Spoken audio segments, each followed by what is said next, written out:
Hello, friends. Welcome to the Logistics of Logistics podcast. My name is Joe Lynch. Thank you so much for joining us today. Today's topic is the container payment portal and the rise of AI in freight with my friend Jake Hoffman. How's it going, Jake? It's great, Joe. Glad to be back. Thank you so much, Jake. Always a pleasure to talk to you. So, Jake, please introduce yourself and your company and where you're calling from today. My name is Jake Hoffman. I'm the CTO here at Gnosis Freight. Gnosis Freight is a software company focused on the container lifecycle management is the phrase that we use to describe what we do. And that was the title of the last podcast we did together. Really, Gnosis focuses on everything around international containers or any container really of moving freight around the world. We're all based in Charleston, South Carolina, is where our headquarters is and all of our employees are. We all come to the office every day here in Charleston, South Carolina. And we serve BCOs, so the receiver of goods in any of those international container transactions, ocean carriers, terminals, drayage carriers, brokers, freight forwarders, really the entire gambit of the international container world. Yep. When you say BCO, I always like to clarify on that. So that's the benevolent cargo owner, right? Beneficial cargo owner. Yeah, that's right. And are they kind of just the importer of record? Because normally, like if we're talking about domestic freight, there's a shipper and there's a receiver. Right. You can think of, and that's a good way to put it, I guess, because we serve both importers and exporters. And so people in the US that'd be sending a container somewhere else, as we can serve the exporter. It's like a totally different problem set and software solution. But for the most part, you can think of a BCO in that regard as the receiver, as the person, the Amazon, Walmart, Target, of Home Depots of the world that are bringing a container from somewhere else into the United States. So one more time, what is the problem that Gnosis is solving for their customers? So it originally was just for that BCO, and the problem was the coordination of international freight, understanding where the containers were, what the status of those containers were, what's inside of it, and then how to execute on that, how to make sure trucks go pick up containers on time and deliver it to warehouses on time, and you coordinate that entire inventory around the world. But in doing that, we've also kind of broadened our scope to work with everybody else, because we had to make the data model really good for the container to track the container and give statuses and ETAs and everything else. And then that kind of broadened our scope to where we work with everyone now. And we've taken that same data model and applied it to ocean carriers, terminals, freight forwarders, drayage carriers, and everybody else. Yep. Jake, you told me before we hit the record button that you guys saw a tremendous uptick in business during COVID, because suddenly the world realized we have a real problem with visibility in the ports. And if you did have visibility, it was, I see my container is at sea for the last 6 weeks. Sure. Yeah. And that's where COVID was a really interesting time. As Austin, our CEO, started the company in 2017. I joined in 2018, and we were building some products and doing some consulting and that kind of stuff. But then in 2020, when we really finally had a product and we started putting it out to market, the entire world changed, as we've talked about before, and everyone in international freight knows. There was a totally different problem set where you couldn't just get the vessel ETA off the ocean carrier website anymore. It mattered that the ETA to Los Angeles was 2 weeks ago, and that vessel is still sitting off the coast. And so for us to be able to tap into the data sources at the individual terminal operators to understand when vessels are going to berth, when containers are going to be unloaded, and all these other kind of things was a totally different thing than anybody had ever experienced before. And we used that data set and then our software on top of it, just being able to filter containers by status, understand when demurrage last 3 days were, when containers are available and everything else, and surface all the exceptions to our customers. We helped them save tons of money and kind of take control in a time that was super chaotic. Yep. One of our conversations, before we hit record, was when we think about visibility, we had kind of an revolution domestically with the Project 44 and Four Kites and MacroPoint and many, many other solutions. And we all of a sudden could see my truck moving from, Los Angeles to New York. And I had, I many years ago, I used to say we have real-time visibility when I was using EDI. It was not real time. But we said it because I think it was the most real time we could get. Now on domestically, we found out we have real time. But as soon as we had that domestic visibility, the whole world looked and said, what about the ocean? What about the port? and the port and not so much anymore, but was a black hole when it came to visibility. I didn't know anything. It was like someone would say, "Yeah, it cleared customs," like, and then demurrage and um, detention, especially during COVID, people started getting charged for all that, and it was like, "How am I charged for? I can't even pick it up." And so we'll get into that. That's where we got uh, the Ocean Shipping Reform Act, and we'll talk about that. But that was one of the reasons to start is because I can't pick up my container yet I'm being fined for it sitting there. That's right. And Joe, every time I like try to describe to somebody that's not in the industry and doesn't understand all the problems that you do and a lot of listeners of your podcast do, is the reason it's so difficult is because it's so large. And there's people that have done a better job than me of explaining why that's the case. But you think is when a container moves from the very beginning of the supply chain all the way to a warehouse, and we'll just use the example of going into the US, there's a terminal operator in China or Vietnam or wherever it starts. And there's an ocean carrier that might own the ship that they're putting the container on and they might not. And then there's a terminal, and then sometimes there's a rail carrier. And so the container is changing hands so many times because it has to, because of the just magnitude of how large the world is and how much money and capital and infrastructure it takes to move everything around, that they all have their own systems, they're all optimizing for that local maxima, and no one's really looking at the entire global supply chain and trying to optimize those things together, except for software companies and people like us that kind of take data from all these different places and put it into one pane of glass for people to understand what's really going on. Right. And over the road transportation, which all of us can understand. And by the way, I always say it is simple, not easy. So it's just like, hey, doing 100 push-ups every morning. Simple, do it, right? Oh yeah, Not easy.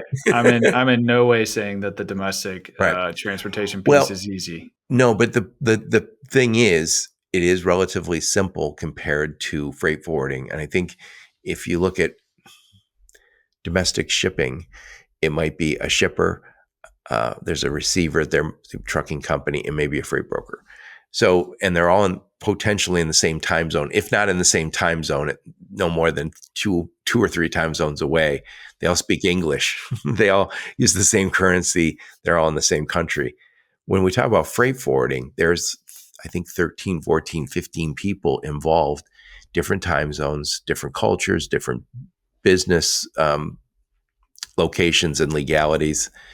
And I've worked a lot in Asia in the past, and when I always tell people, the 12-hour time difference is just the beginning.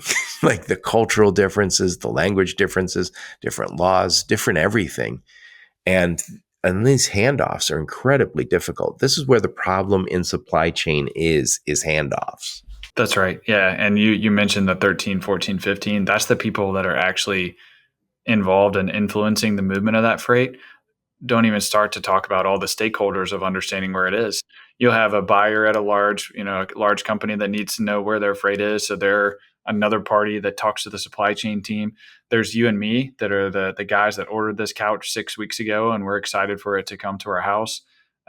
There's the trucking company that might be the domestic trucking company that's waiting on that to get delivered to a warehouse so they can pick it up. There's all these other people that aren't even involved in just moving the freight that have some kind of stake in it, that need visibility and to understand what's going on with it. Yep.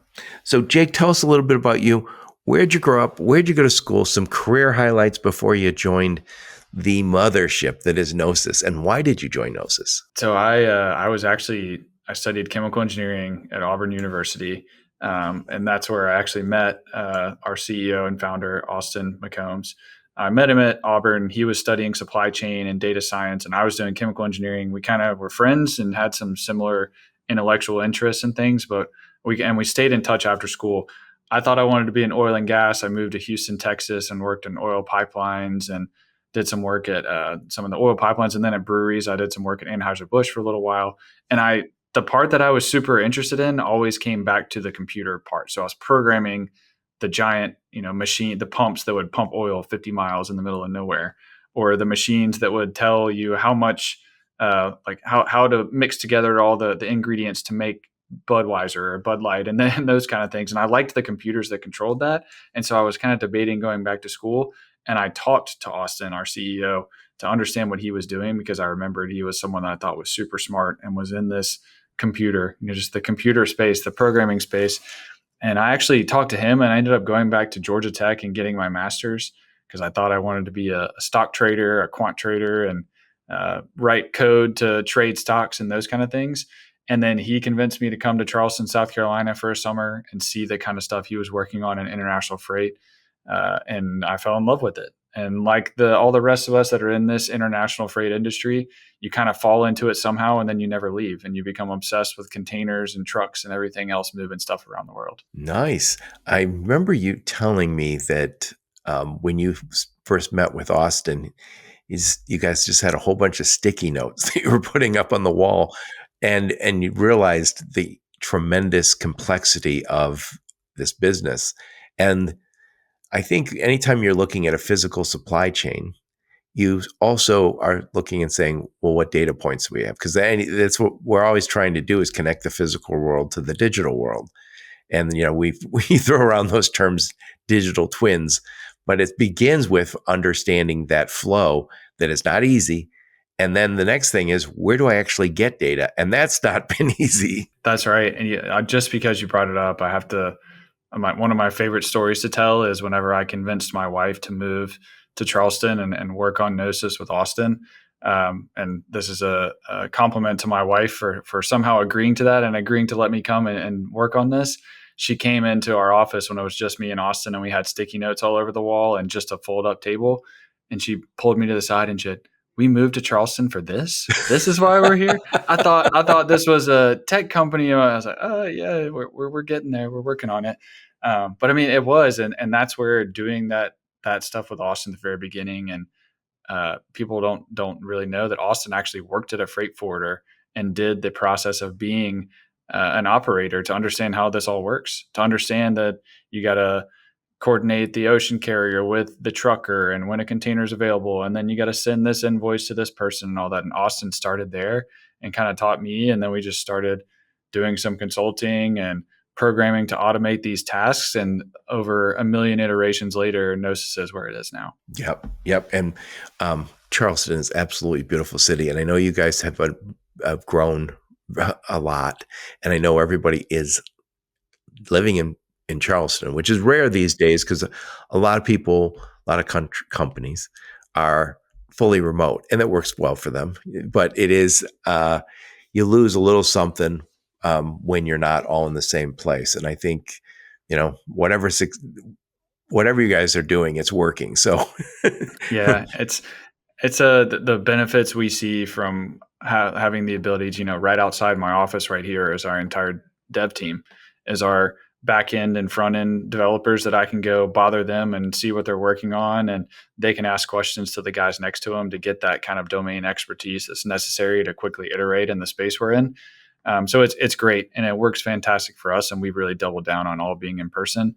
I don't think that that'll be the forever case. I think that being a company that operates in all corners of the earth, when we have customers in Australia, all across Europe, we obviously interact super closely with Asia and all the people there. And so I don't think the forever state of Gnosis is to all be in the same office in Charleston, South Carolina, but we're just trying to keep the magic here as long as we can.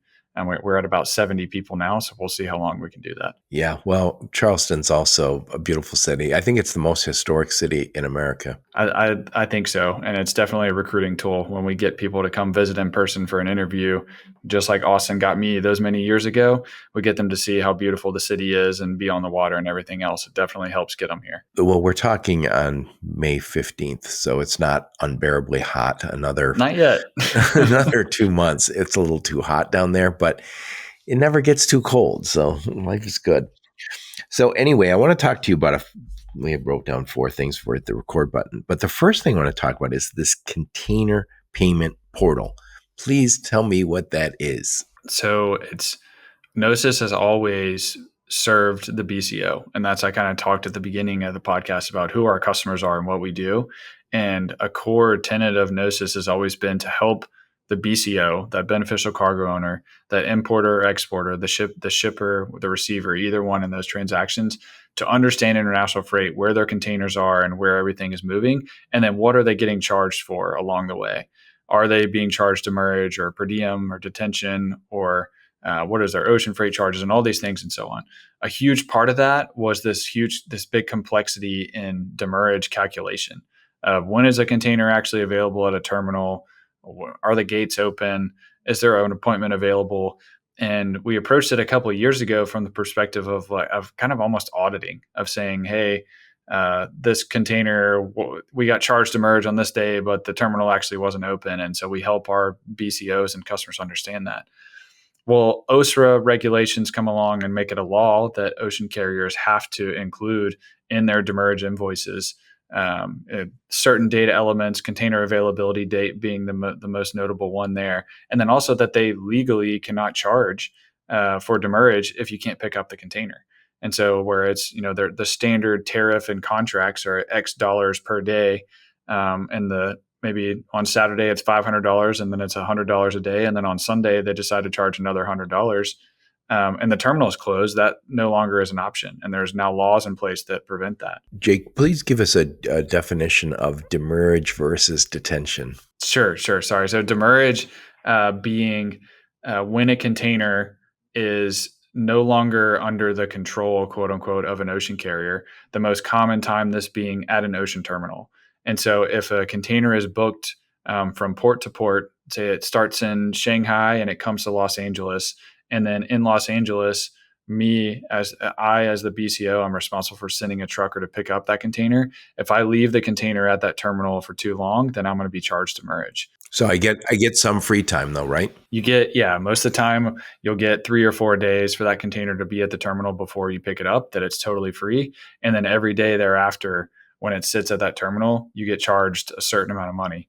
And most of the time it's, $200 a day for 3 days. And then the next 3 days is $300. And then it goes up after that. And everybody's got a slightly different deal. So if I'm Costco or Walmart, I might have a much better deal than, a smaller company. That's right. The example I used when we were talking earlier is Joe Lynch's container. So right. Joe Lynch shipping a container probably doesn't get the same amount of free time that a Walmart or an Amazon or somebody does. So that's the demurrage. What is the detention? So detention, and I always make the caveat, detention or per diem, either one of those interchangeably, because I know on the domestic side of trucking, detention means something totally different. It means when the truck has to wait too long at an unloading facility or something. But for international, and when we're talking about containers, detention or per diem means once you get a truck to pick it up and you're coming to deliver it to your warehouse or deliver it wherever it needs to go and get it unloaded, you have a certain amount of time that you can keep that container before you got to return it so that they can use it for somebody else.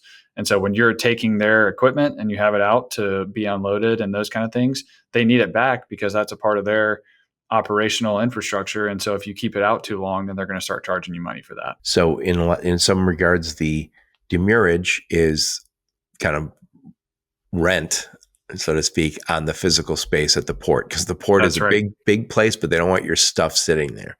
And the detention relates more to the container. Somebody owns that container and they want it moving efficiently across.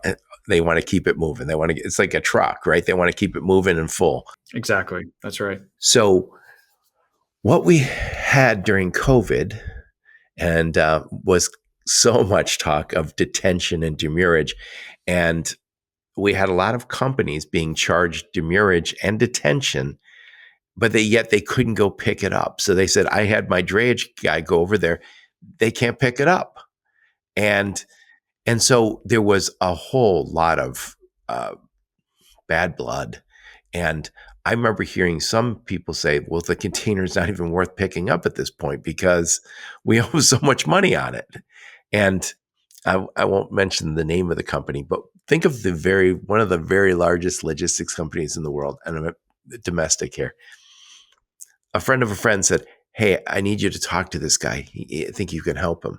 And so he called me and I was like, yeah, what can I do for you? He goes, I'm wondering if you know anything about like warehouse space near Long Beach or LA. I go, me personally, I know some people, but that's not my business. I don't know. And he goes, well, people, just let me know. And I was thinking, this is like one of the largest logistics companies in the world calling me to say, do I have warehouse space? And I was thinking how crazy that got. So, because of all the problems we experienced at COVID, the detention and demurrage, the Federal Maritime Commission um, talked to some people, a lot of people, and they came up with the Ocean Shipping Reform Act. To tell us what that was. So the impacts of that, and it's basically it's a law put into place to, one, say how ocean carriers are allowed to charge and the regulations around who they charge and such on demurrage and detention, mainly being that they have to charge the actual BCO. So on the invoice is listed as it goes to the BCO, instead of being the trucker that's picking up a container or any of those kind of things. It's going to the BCO. And then there's all these data elements that are required in the invoice, things like the vessel the container was on, the date that it unloaded from a ship. And there's all these elements of what happens there. Container availability date being one that was the most important, probably in that, which is the first time that a truck could pick up a container. So they put all that in place, and then they also had a part of it that says you can't charge demurrage whenever a container is not available. So if it goes into the bottom of a stack, or there's no appointment available, or the gates are closed because it's Sunday and no one's working on Sunday, then previously there had been a lot of the ways that these tariffs and the charges and contracts worked was, if it charges start on Thursday, then they're going to charge you for every day until the next Thursday, no matter when the terminal's open or anything in between. And so there's laws now that by OSRA 22 put into place that don't allow for that to happen. It's super granular in saying that you're only allowed to charge for certain days. You're only allowed to, when you invoice, there's all these parameters required for an invoice, and all those things kind of combined. Yep. So that when you say OSRA, that's Ocean Shipping Reform Act of 2022. Correct. Yes. And back to your point, during COVID, somebody would send a drayage company to go pick up freight. They might be waiting in a line that's 24 hours long. And then somebody, meanwhile, is charging you for that day. and then also they might get into the port facility and find out, oh yeah, that my container has 60 other containers stacked on it. And this was the problem the port ran into, is they had a backup. They had so much containers coming in and running out of containers. And then, it was a little bit of mayhem. And that was an enormous amount of freight. I think the good news about what happened during COVID is it did force us to confront what happens when we have a tremendous amount of volume like we had. And also there was some capacity that was off the market because of COVID. And I think we needed this. So the Federal Maritime Commission, they want us to have a great market. They want us to be able to trade with the rest of the world. And they want to make sure that those ports do not become bottlenecks. They want to make sure that everybody's being treated fairly. That's why we have this OSRA. Again, that's Ocean Shipping Reform Act 2022. And by the way, I will put a link to another episode I did. I interviewed Lauren Began about our friend Lauren. Nice. Yeah. I interviewed Lauren about OSRA 2022 in 2022. So I'll put a link to that episode. Anyway, so you guys have been working on helping companies be compliant to OSRA 2022. Please talk about that. So the container payment portal is the product, and I know we're putting that in the title of this episode, and it's something I definitely wanted to talk about. That's the title of the product that we've developed in partnership with PayCargo. So PayCargo, large international freight payment provider, payment network, where they have both the vendor and the payer side of the entire payment network, and they facilitate payments across the ecosystem for international freight, for air and for ocean. But so for us, they are the payment rails facilitating payments between different parties, and then we are the calculation engine and the interface for people to see containers and understand what's going on. And so we announced the container payment portal with Hapag-Lloyd as our first ocean carrier Not too customer. shabby. We announced that at TPM this past year, which was super exciting. And they're our first ocean carrier customer that we're rolling that out across the country. I think it'll start, I believe, in July is when the first rollout, and we go into Houston first, and then roll out to different ports across the country, and eventually it'll be everywhere. So any container coming into the United States for Hapag-Lloyd, this system will be the source of truth for demurrage collection and calculation and container availability and everything else. But then since then, and that rollout is soon to come along. Since then, we've also we currently are live in Los Angeles at the TrayPack terminal with Zim as the ocean carrier. And so Zim has a service where they're sending vessels into TrayPack, and our system is live there, calculating demurrage, controlling last free day, container availability, and everything else for those containers there. And it's the first digital implementation of OSRA, is one way to put it. And so when ocean carriers come to us, why Hapag-Lloyd came to us and PayCargo together was because of, in order to comply with OSRA, there's all these data elements you have to collect from all these different places. It's not just to take the 4 data elements out of Hapag-Lloyd's system and put it on an invoice. It's, you got to understand what's happening at the terminal. You got to understand the gate schedules of when the terminal is actually open and when it's not. You got to be able to identify when things out of the ordinary happen. I think I told you one of the first places we were testing was Houston, and in Houston there was a snowstorm in January, which never happens. That doesn't happen. Yep. So it wasn't on the schedule that the terminal was going to be closed on a Tuesday or a Wednesday, but the snowstorm happened, and so we have to identify that and not include those days in calculations because truckers couldn't go pick up containers. And so that's where this system has been developed to comply with OSRA, and then also to provide that full digital form of transparency of how these calculations happen.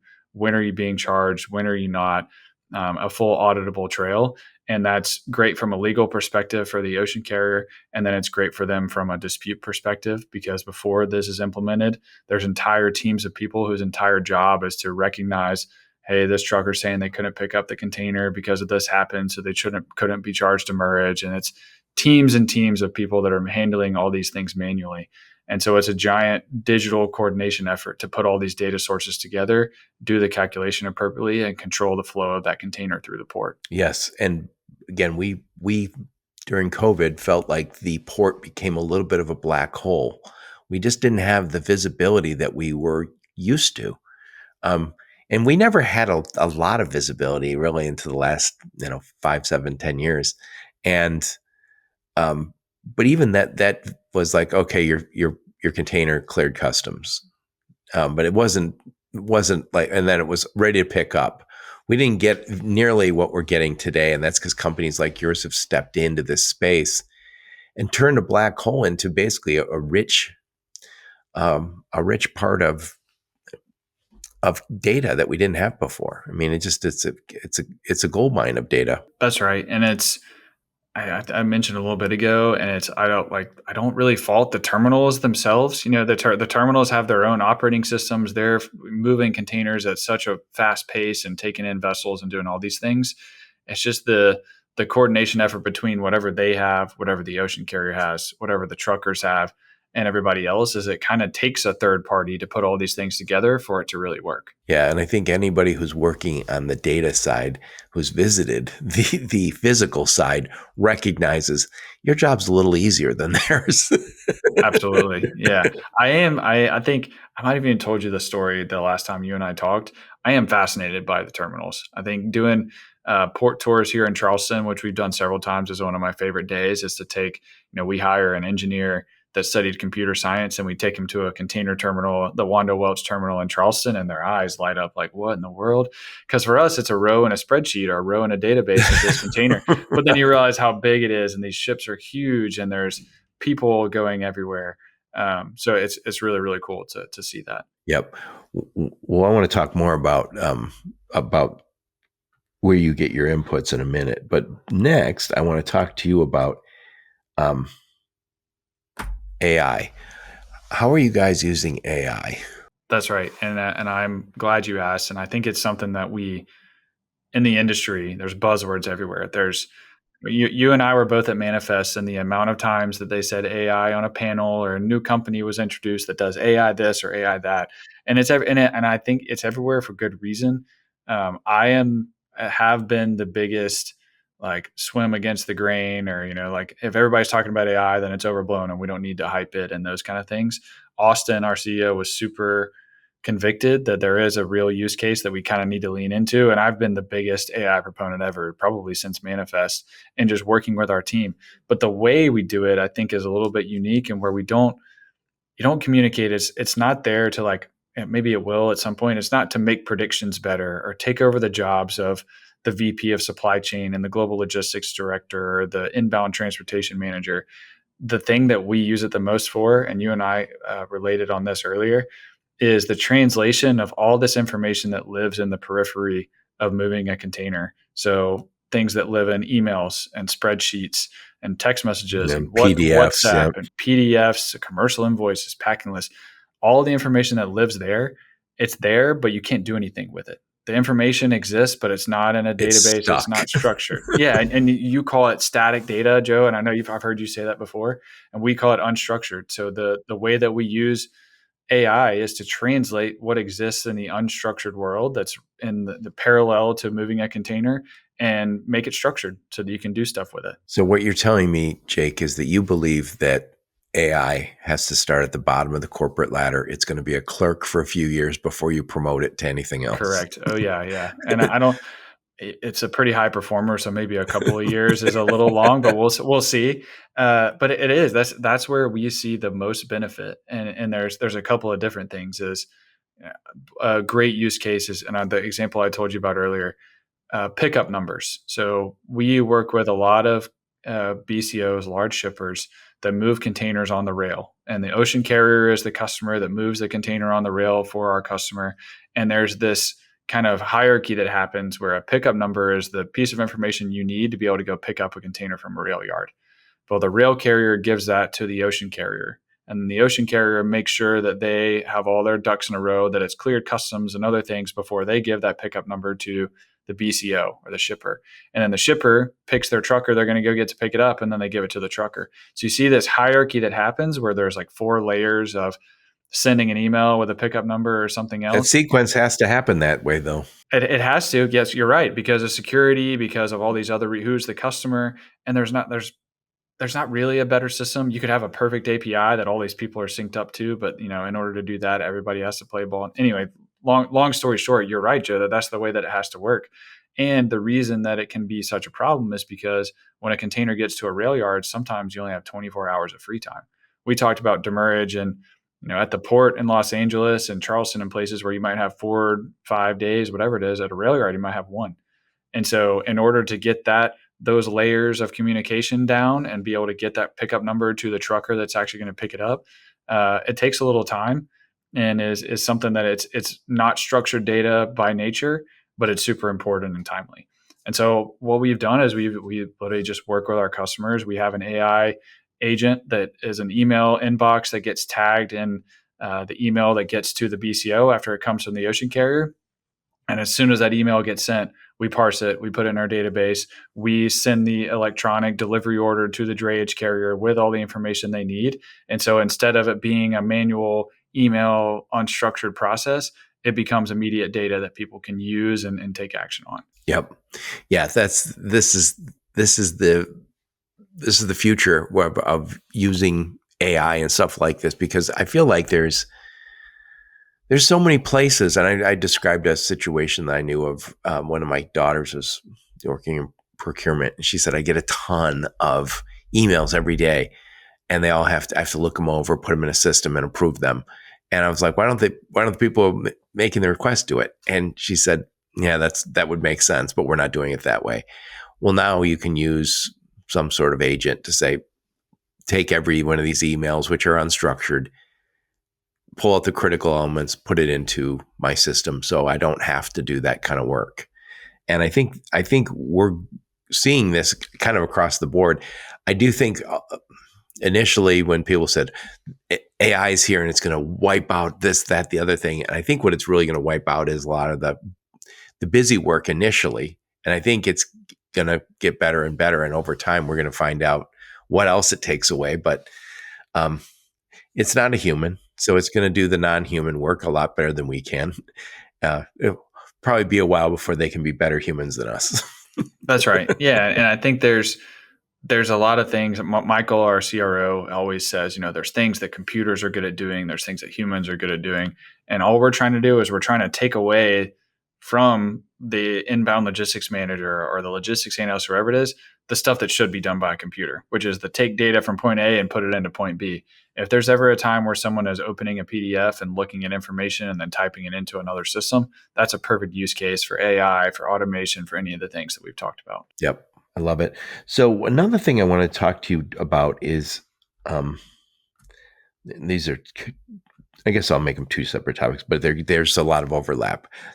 Security and governmental input. So I know you guys are working closely with the government, and because first off, there's the Ocean Shipping Reform Act, or OSRA or OSRA, whatever you want to call it, 2022, and that compliance. So you guys are working with the federal government on that. And there's other things that are emerging threats. So please talk about your involvement with the feds. Yeah, so I think we developed the container payment portal that we talked about with the FMC and OSRA 22 in mind. And so FMC's Federal Maritime Commission. Yes, correct. Sorry. Yeah. So the Federal Maritime Commission, when they put OSRA 22 into place, and then like I talked about the container payment portal, taking all the data elements in and kind of matching the regulations they put into place. When we were at TPM this past year, and then in several meetings following up, we've kind of showed the FMC our solution to work with them and say, hey, this is what we're doing. Hapag-Lloyd is our first customer that kind of put this initiative on themselves that they wanted to be FMC compliant and do OSRA 22 compliant and do these things, and presented to them. And we said, what do you guys think? Is this good? Does this fit what you were looking for? And the communication back was very positive. I was like, this is they recognize that their job that they want to do is to put regulation in place to then foster technology and innovation in the sector and in the industry. And so our solution coming to market with that is a way that we can kind of take the guardrails they put into place and then act on it and provide a solution that kind of matches those things. Yes, there's not always an easy way to comply when there's a new Fed reg. I'm from automotive, and I always remember we worked with federal government on the Fed regs, and sometimes they'd say, this is the new Fed reg. So the electric vehicles was one where it was like they basically said, we're going to say these are 100 miles per gallon. So it was good for CAFE. That's the corporate average fuel economy. So, and they just kind of pulled that out of thin air, I guess. But also, the Food Safety Modernization Act said you must do these things. And I've read over that extensively because I did a lot of training for people. And there was parts of it where I was like, I don't know how we comply with this as an industry, the trucking industry, because it says, I want to track the temperature on the product and on the pallet, not in the truck. You're like, ooh, like we're talking to a lot of sensors there. And so there's a little bit of give and take, but I think it's important for, the leaders in the space to be working with Federal Maritime Commission in this case to say, hey, this is doable, or it's not doable, change the law. But you guys are saying we can help companies become OSRA compliant. That's right. Yeah. And it's one of those like, hey, it's possible, like you said, and it wasn't easy. It's like it took work to kind of get there because of what we talked about, because bridging the gap between all these different places, the legislation at its core, it means well, and it wants to prevent unfair practices and make it make sense. And so it does. I like you said, guardrails. So that's what the FMC needs this to be an efficient market. Exactly. Yeah. And so they're not there to do the data work and do these things and make people do a certain thing. And then where we kind of tried to bridge the gap is, Mr. Terminal Operator, you guys don't need to change what you're doing. We just need you to tell us these core data elements, the stuff that you already have. Ocean Carrier, we need you to just give us the information you have, and we'll do all the work in between to make sure that our calculations and the logic and everything lines up with what the FMC is envisioning. Yep. Very important. Very important. So one last thing I want to talk to you about is security. What I want to talk about, there's two pieces of this. So there's cybersecurity, obviously that is critically important, but also cargo security. We have a tremendous cargo theft problem. So let's talk first about cybersecurity. I've said on many times on my podcast, I'm like a broken record, that I think we're headed for a digital 9/11, a cyber 9/11, where we get hacked. And it's, it'll no doubt be a wake up call for anybody who has systems that aren't quite up to snuff.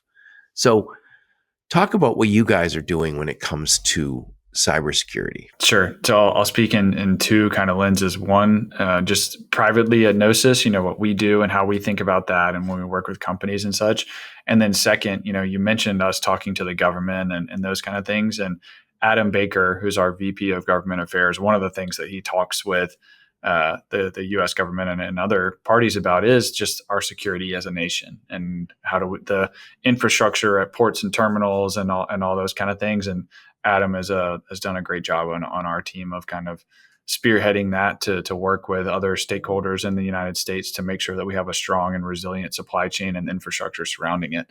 From a cybersecurity spot in Gnosis, I think we house a lot of our customers' super sensitive data. We talked about I have talked about, one of the examples of AI is pulling information out of commercial invoices and packing lists and putting information all into our system so that people can have full cost visibility and understanding where items are and things. And that's sensitive. There's information on purchase orders and things that, one company definitely doesn't want another company to see. And then definitely doesn't want anybody in the public eye to see. And that there's all these kind of things that are super secure and private. So us having top-notch security on our side to make sure that we have all the proper permissions and compliance regulations and all those kind of things in place is super important. And we, Brandon Toops, one of our engineers, we promoted him to VP of Infrastructure and Cybersecurity, and that's his full-time job, is making sure that we're all compliant and all these kind of things. And he's done a fantastic job of just taking that on and doing that as a full-time job. And so that's one, and we've followed. There's great kind of frameworks in place. SOC 2 is the one that every software company hears about. We don't have to do a lot of the like GDPR, the personal data information, because we're not housing social security numbers or credit card numbers or any of that kind of stuff. So there's different levels of that. But it's sensitive, and it's important that we continuously maintain those top standards and make sure that when we work with the Fortune 10 brands in the world, that they can trust us with their information. I think if I was a purchasing person at as you said, a Fortune 10, but even if I think the Fortune 5,000, not the Fortune 500, the Fortune 5,000 are going to start looking at their logistics partners and say, prove to me that you are a worthy partner. And the reason I say that is because oftentimes in logistics, we have big companies connecting to the smallest companies, the mom and pop companies. And I think we have a tremendous challenge with all the trucking and drayage companies. Some are very small. We depend on owner operators in this business. And whether the drayage guys or the over the road, and anybody who's connecting those to a Fortune 5,000 company, you're the conduit, but you also have to be the barrier. You got to make sure that we're doing that safely. I believe we more or less are, but the bar gets higher every damn day. I went to the NMFTA, National Motor Freight Transportation Association's cybersecurity conference last fall down in Cleveland. It was fantastic. And there was a guy from the federal government speaking, and he said, we're being attacked kind of by three different groups. First, we have big countries. China's hacking all the time. So we have adversaries in the world. I call China is a frenemy. we do business and we want to get along, but there's hacking going on. And they say this is really ramped up in the logistics space. If, God forbid, somebody wanted to interrupt our way of life, we taught them how during COVID. We get very cranky if we can't get exactly our favorite food at the store, or the toy, or the piece of electronics that came on an ocean carrier. So we have those nation states that are hacking. There's also these hacktivists who are always hacking into systems and to say, hey, stop using oil, or stop being a capitalist, whatever they're doing that day. And then last but not least, we have companies that are groups of individuals getting increasingly sophisticated who are doing this basically holding companies hostage, right? So they're saying, give us a $500,000 and we'll leave your systems. And they're hacking in. And again, these are all getting much more sophisticated than they were in the past. And you have a full-time guy doing that. There's full-time people trying to hack in. So you need that full-time. And I think we just all have to be looking at our daily hygiene when it comes to our systems. That's right. That's right. And I know you mentioned you did a podcast with Sal recently, right? Yes, Sal Mercagliano. I think it'll publish just before this one. Perfect. Yeah, I was saying, I know Sal is friends with Adam. I mentioned on our team that, and they work closely in initiatives and several. One of the things that FMC and the OSHA compliance and that stuff kind of aside, a large push for the United States is to modernize infrastructure because you think of hacks as stuff as like the Gnosis software getting hacked.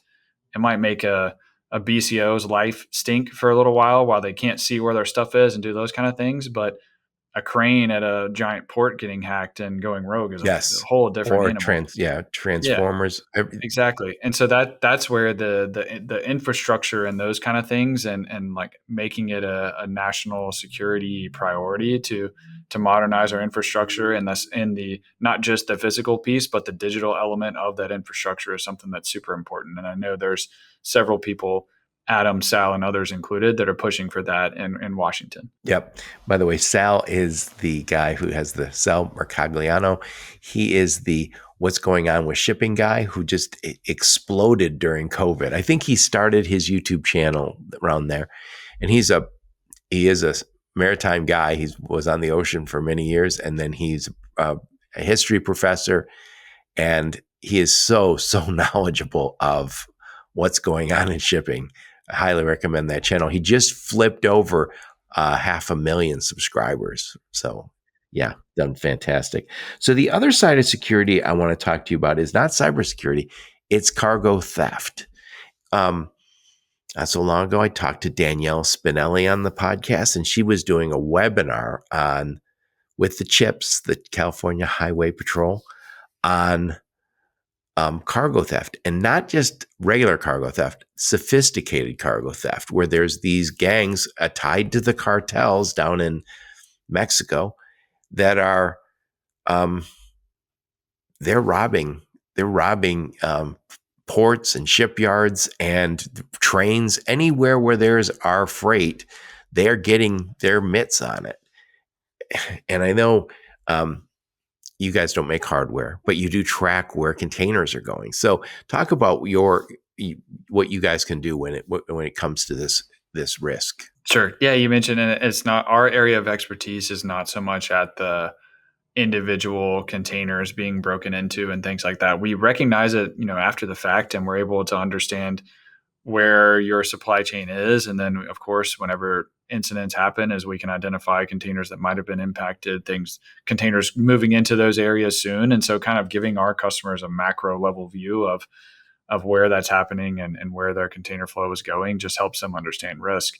But I mean, it's something that we hear about all the time. There's companies whose entire focus is to drill down into when containers might be getting broken into and identify. And you mentioned some of your friends that are working on similar problems at identifying when containers get opened or cut into, and there's light that hits sensors and those kind of things. It's all super interesting. And I think I mentioned before, there's a couple of the infrastructure providers in the space are turning to security agencies and things to kind of monitor containers at these yards and places where they're getting broken into. You said like Pinkerton's like patrolling Exactly. yards. I know, and I couldn't remember the name, but it is Pinkerton, and there's all these security efforts being put in place because it's a real monetary problem. It impacts the bottom line for these companies that are moving freight, where you get something all the way from China to a couple miles from your facility, and then it gets broken into, and all the shoes or whatever gets stolen out of it. It's a huge deal. And so push me back in the shallow end if I'm off base here, but companies like Bloodhound, who I know you guys are talking to, I talked to Dan Hendricks from Bloodhound on here. They have they can detect fentanyl in a container. They can detect human beings in a container. So I think that technology and our ability to detect what's in a container is going to get better and better.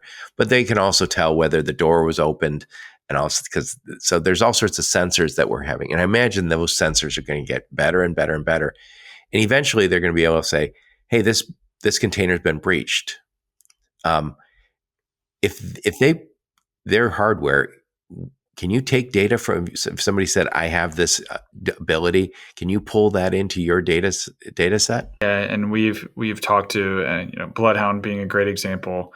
I'm friends with Karnar at Tive, and Oh we've done yeah, several yeah. integrations with those guys. And then I'd be remiss if I didn't mention Overhaul. I'm friends with Mark Schrader at Overhaul and those guys, and that's their entire business is that piece, right? But and that's the part that's parallel to what we do, and that it's the hardware, it's the actual container, and the operations around it. We can tell our customers at a macro level where all their containers are and where all this stuff is. The data source, that could be one of the data sources we pull. We have several customers that maybe they use one of these devices to track a trailer from, we track the container all the way to LA, but then it gets trucked to Chicago, wherever it is. If it's on the rail, we'll track it using the rail carrier. But if it's going in a transload or something and they want to use the sensor, we can tap into that data and incorporate it into our data model. I have not talked to them about it yet, but I sent a note to Tive about, they have a new seal that goes on a truck seal. And I think it's, if I know them, it is very high tech, and it is the seal right now that we have. It has a number on it, and it's an effective way. But um, I think there's this, it probably going to tell us what's happening with that if somebody's cutting it or somebody's doing something with that seal. And it would be very interesting is if you said, okay, I opened the seal and then boom, data coming to your system. And then you're like, and then somebody says, whoa, whoa, whoa. Why is my container opening 20 miles before my warehouse? Exactly. Yeah, that's great, and that's where we do our best job of like aggregating data from all these different places. I meant ocean carrier, port, and terminal, and all the satellites, all the different stuff we've talked about. And so the individual hardware providers who do a great job at surfacing that whenever that stuff happens is a perfect addition and partnership for us to work with people like them. Yeah. There's I did see you at Manifest. I also saw Dan Hendricks. I don't know. I know I introduced you guys. I don't know if you met at Manifest. Okay, good. And and I'm kind of intrigued by all of these new sensors that are kind of popping up everywhere. And what I'm excited about is, the tendency is for hardware to get cheaper and cheaper and cheaper. And I'm really looking forward to a place where we say, yeah, every product and every product we have at a certain price point has its own tracking. And then we say, yep, I just pulled into a port, into a dock, and it identified the 100 Xboxes that I brought in and told me the serial numbers for each one. I'm looking forward to that day. And that's where, and I think, that is like you're painting your ideal. And I think my ideal is right in parallel to that in the future is if we right now can tell you what goes into a container from using AI to parse the commercial invoices and packing lists. And then we know where a container is from the time it gets loaded, or really a truck picks it up at origin and at end gates, gets loaded, might be a train shipment, goes to port of destination and might go on the rail. We can tell you all the way through to empty return. The part where we kind of lose that last piece of visibility and we have to go integrate with third parties is when it leaves, when it gets on a truck and goes somewhere else. And so right now we have a lot of partners that we work with. I mentioned that we work with drayage carriers as we have a good network of drayage carriers that we're integrated with their systems that we can get those milestones away from ports. But then we're tracking the truck or relying on a third party to give us that information. When you get those hardware pieces on the container, that's that last piece of unknown of like, where is this container in real time after the last milestone that Gnosis has that we can kind of stitch that together. And we will have that true end-to-end visibility that you and I talked about earlier today. Yeah, and yeah, we're talking about this is order to cash. That's what the dream is. Everyone wants data from order to cash, and we have spots where we have really good data, And I think sometimes we're tracking a truck, sometimes we're tracking a trailer. I mean, sorry, not trailer. Sometimes we have tracking for trailers like the guys like at BlackBerry. Then we have all the ELD makers inside of all the trailers. We're starting to see smarter containers that have actual sensors.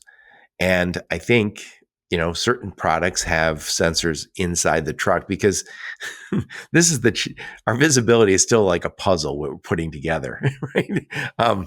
There's still places where we don't have as much data, but I said this last time I interviewed you, Jake. If you're talking to Jake and say, what do you guys do today?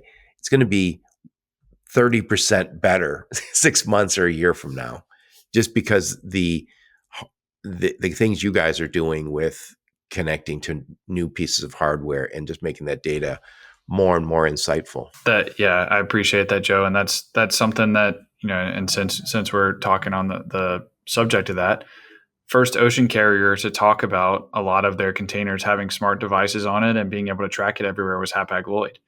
And so, So they're a leader in this. The partner that we already have and we're already working with is that. So the natural evolution of us tracking every single one of those and doing things. And when we get to where we're doing the demurrage piece now, the part that we're doing in the next couple of months after that is going to be detention on the way back. There's so many cool things you can do when you're tracking the individual container to automate gate transactions and understand when containers were outgated and empty returned, not based on relying on a third-party system, but actually having that sensor on the container. And that's exactly what we're working on. So that's a great sneak peek and tying this all together of the stuff that we're doing.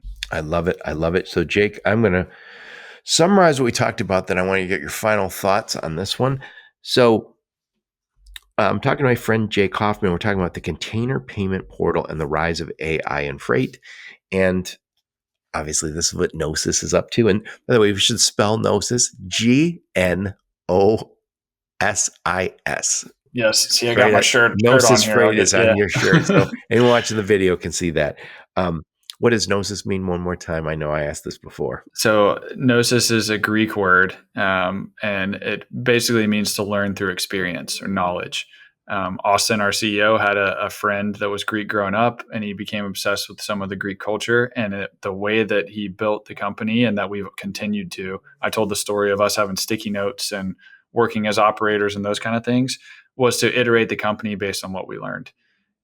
Don't go into a BCO or a drayage carrier freight forwarder and tell them how to do business. They know how to do business. There's a reason that they have been the great people working in logistics for years and years. But for us to take that knowledge and then translate it back into the software, and that's our business model, and that's how we continue to work. I love it. So let me summarize. So we talked first about this container payment portal, and that's really a partnership you guys have with PayCargo and Zim. When we had the Ocean Shipping Reform Act of 2022, that's OSFRA 2022, they asked us, the FMC, Federal Maritime Commission, asked us to do better, and you guys are enabling people with data transparency and the integration to actually make this happen, because you're supposed to be compliant, but it's not easy to be compliant in this case because there's a lot of different data pieces, a lot of different integrations that weren't there. And you guys have kind of pulled all that together, making it much, much easier. A partnership with, again, PayCargo and Zim. And Hapag-Lloyd is the other big ocean carrier on that. Yep. And we also talked about, very difficult to manage some of these compliance things, especially at the port. We also talked about AI, and AI is now a clerk working at Gnosis. I suspect if I talk to you in 6 months from now, they might have been promoted already. But for now, they are the clerk that are taking data out of unstructured communications and putting it into structured communications and fields. The information's not that useful for us when it's in an attachment or an Excel or a PDF. Much better when Jake and the team puts it into a field. Then we talked about just the government inputs. You guys have a direct line to the federal government on this, which is super important because there are emerging threats and there is compliance that we're asking out of OSFRA 2022 that people are still struggling with. I guarantee there are a fair number of people who say, Yeah, we're compliant, but we're doing it with spreadsheets and scribbled notes on notepads in front of somebody's computer. And last but not least, we talked about security. First, cybersecurity, so important to the big companies that it should be important to everyone, but let's face it, it's the biggest threat for the biggest companies. And then last but not least, we talked about cargo theft. Anyway, enough of my blather. Put a big old bow on this one, Jake Hoffman. Thank you, Joe. I think that's a great summary there. And I think, talking through all the different things is exciting. It's an exciting time at Gnosis. It's an exciting time in the industry. The container payment portal stuff is super exciting for us, gaining traction there. It's a departure from how we've always done things, where we've always approached it from the standpoint of the BCO. The way that we frame it when we're talking to everybody now is, instead of us kind of auditing and calculating and scraping data together, it's we are now the source of truth, which is a super exciting time for us. Whereas we're being compared to something in the past, we are now the source of truth that people will look to for how demurrage works and how per diem and detention works. So that's super exciting. On the AI front, we talked through one example about pickup number parsing. I briefly mentioned another, which is taking data out of commercial invoices and packing lists and arrival notices and all the information that lives in the periphery, where it might exist in a document, but you need to take some action on it. You did a great job of saying it's of no use to you if it's in a document. The information exists, but you need it to be in a field. You need it to be in a database so that you can do something with it. And that's something that we're super excited about at Gnosis, is taking advantage of the continued rise of AI and the how models are getting better and better. I mentioned it to you before we started recording. The plan for us is to continue to find use cases where this can help our customers automate tasks, take away that clerk work that you talked about. And we're going to stand on the shoulders of giants. We're going to lean into the models as they get better and better and AI continues to improve. And so the things that maybe are, almost there with AI right now, I keep telling our engineering team to skate where the puck is going and to be ready for these models to get better and better, because something that may seem impossible right now is very, very possible in the near future. Right. So I didn't ask this. I'm going to start asking everybody this. What's your favorite AI tool right now? I use Cursor, which is a coding tool, which I know is if you're a developer out there, you may be familiar with it and use it. Cursor is what all of our engineers use, and props to our engineers. I try to do my best of always giving props to the people who make Gnosis run. It's definitely not me. I like to say I'm the dumbest one on the engineering team, because those guys That is saying something. You're a Georgia Tech grad, man. those guys teach me Auburn something grad. new. They teach me something new every day. And we have some super smart people that work here that we've fully embraced the cursor and the other tools like that in the world. And that is where you can use a tool that uses any of the different models that you choose to help you write code and to help you do your daily tasks. And so that you and I talked about, hey, are you using Grok or ChatGPT or Gemini or any of those? We find Claude Sonnet is the best for coding. ChatGPT is the best for just interacting day to day, and image generation. That's super important because all of our engineers change their Slack profile pictures every day, and AI generates something different. I think today we're being cowboys, so we'll see.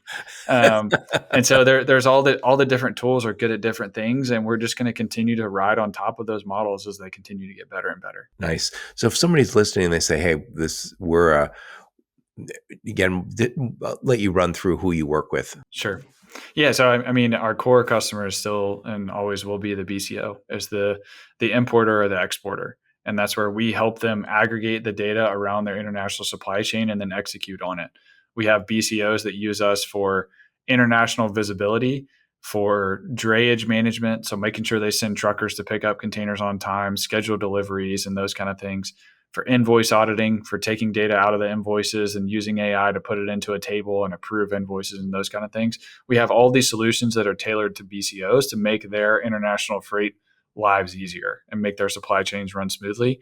But then in doing so, we've developed this data model that we work with everyone. We have drayage carriers that use us for tracking containers and knowing when containers are available.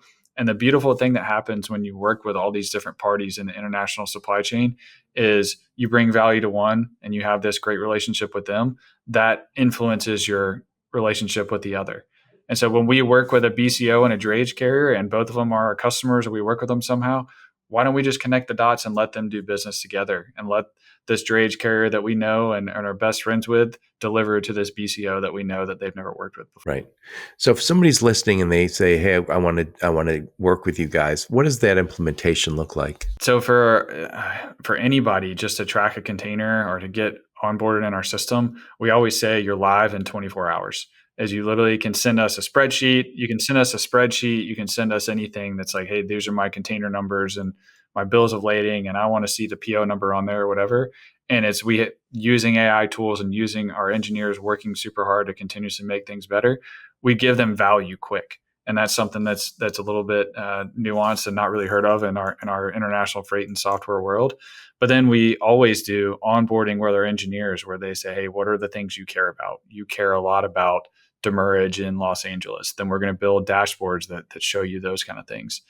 And configure the system over the first month to where you can see value super quickly and see the data, but then continuously discover new problems that you can solve in working with Gnosis together. Very nice. Very nice.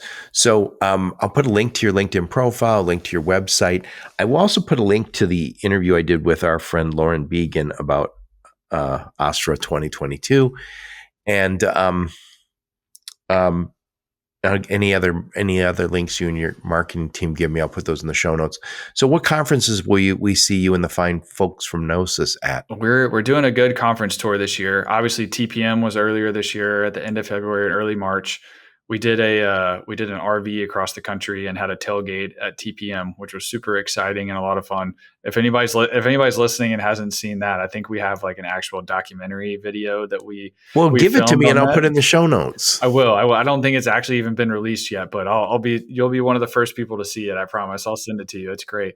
So we did that. We'll be it. I think AgTC is coming up in a couple of weeks. So for the agricultural exporters that meet in Seattle, Tacoma every year, there was just a Gartner conference. There's the JOC Inland Conference, which is the more inland focused version of TPM that the JOC puts on every fall. You and I were together at Manifest.